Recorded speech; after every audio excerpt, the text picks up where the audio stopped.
Greetings and good day to one and to everyone. Grace and peace be to you, my brothers and sisters from God our Father. Welcome back to another edition of our Bible in a Year series. I am your brother and your friend William, and we are reading the Bible. This will be the reading for Thursday, October the 6th, 2022, day 26 in our quest to reading the Bible in a year. We are in the book of Genesis, chapters 41 and 42. And yes, I didn't get a chance to get home yet to grab my shirt and tie, but we must do our best to stay committed to reading the Bible. The more we read it, the more we can see what God is showing us. So let us stay focused. We thank God for his word and pray that he continues to bless each and every one of us. Amen. Chapter 41 in the book of Genesis, and we will begin at verse 1. This will be a two-part episode. Amen. Chapter 41 in the book of Genesis, the New King James Version.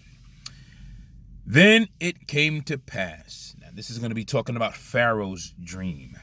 Then it came to pass at the end of 2 full years that Pharaoh had a dream, and behold, he stood by the river. Yes, and behold, he stood by the river. Suddenly, now this is explaining his dream. He stood by the river, and suddenly there came up out of the river 7 cows, fine looking and fat, and they fed on the meadow. Then behold, 7 other cows came up after them out of the river, ugly and gaunt, and stood by the other cows on the bank of the river.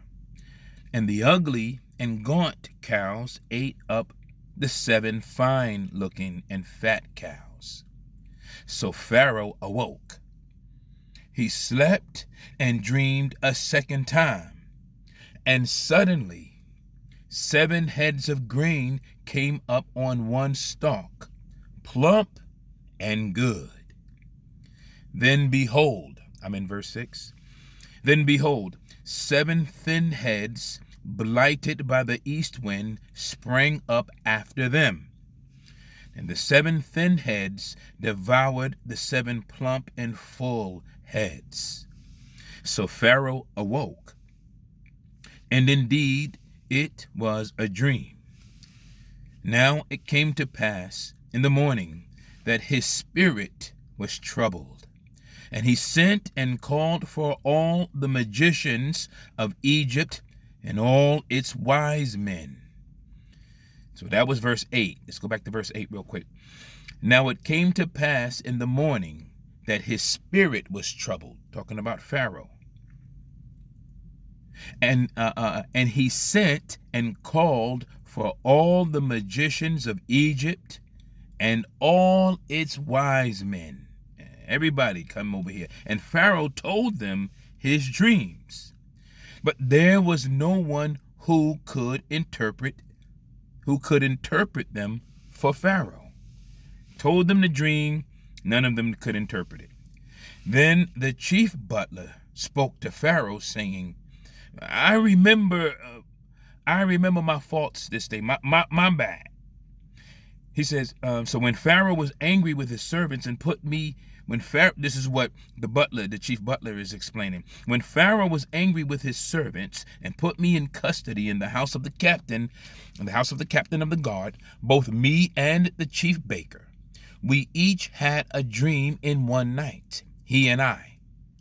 Each of us dreamed according to the interpretation of his own dream. Now there was a young Hebrew man with us there, a servant of the captain of the guard. And we told him the dream, and he interpreted our dreams for us. To each man he interpreted according to his own dream. And it came to pass, just as he interpreted it for us, so it happened. He restored me to my office, and he hanged him. Then Pharaoh, verse 14, then Pharaoh sent and called Joseph, and they brought him quickly out of the dungeon.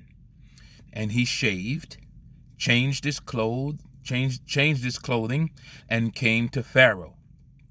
And Pharaoh said to Joseph, I have had a dream, and there is no one who can interpret it. But I have heard it said of you that you can understand a dream, to interpret it. So Joseph answered Pharaoh, saying, It is not in me. God will give Pharaoh an answer of peace. Then Pharaoh, verse 17, then Pharaoh said to Joseph, Behold, in my dream I stood on the bank of the river.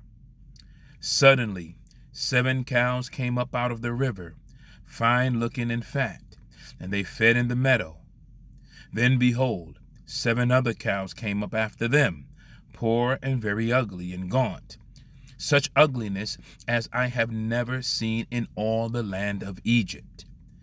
And the gaunt and ugly cows ate up the first 7, the fat cows. When they had eaten them up, no one would have known that they had eaten them.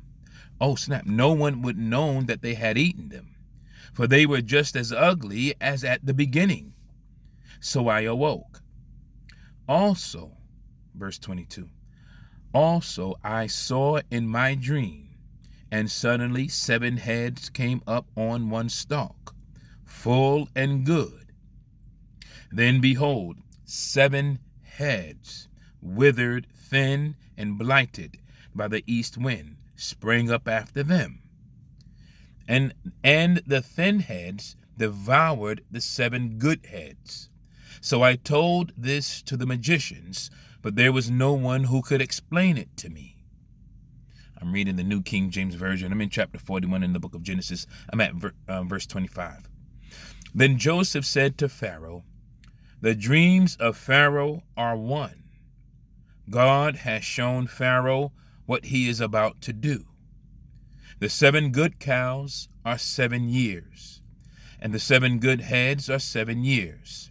The dreams are one, and the 7 thin and ugly cows which came up after them are 7 years, and the 7 empty heads blighted by the east wind are 7 years of famine. This is the thing which I have spoken to Pharaoh. God has shown Pharaoh what he is about to do. Indeed, 7 years. Let's read that verse 28 again. Now, who's doing this? Verse 28 here in chapter 41. This is the thing which I have spoken to Pharaoh. God has shown Pharaoh what he is about to do. Indeed, 7 years of great plenty will come throughout all the land of Egypt. But after them 7 years of famine, will arise, and all the plenty will be forgotten in the land of Egypt, and the famine will deplete the land. Wow. So the plenty will not be known in the land because of the famine, following, for it will be very severe. And the dream was repeated to Pharaoh twice, because the thing is established by God, and God will shortly bring it to pass. Now therefore, verse 33, let Pharaoh select a discerning and wise man, and set him over the land of Egypt. Let Pharaoh do this, and let him appoint officers over the land, to collect 1/5 of the produce of the land of Egypt in the 7 plentiful years, and let them gather all the food of those good years that are coming, and store up grain under the authority of Pharaoh, and let them keep food in the cities. Then that food, verse 36, then that food shall be as a reserve for the land for the 7 years of famine, which shall be in the land of Egypt, that the land may not perish during the famine.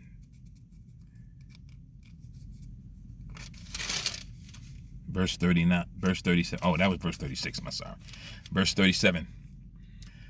So the advice was good in the eyes of Pharaoh and in the eyes of all his servants. And Pharaoh said to his servants, can we find such a one as this man, in whom is the Spirit of God? Pharaoh said, is there anybody in all the land who has the Spirit of God like this man? Verse 39. Then Pharaoh said to Joseph, inasmuch as God has shown you all this, there is no one as discerning and wise as you. You shall be over my house, and all my people shall be ruled according to your word. Only in regard to the throne will I be greater than you.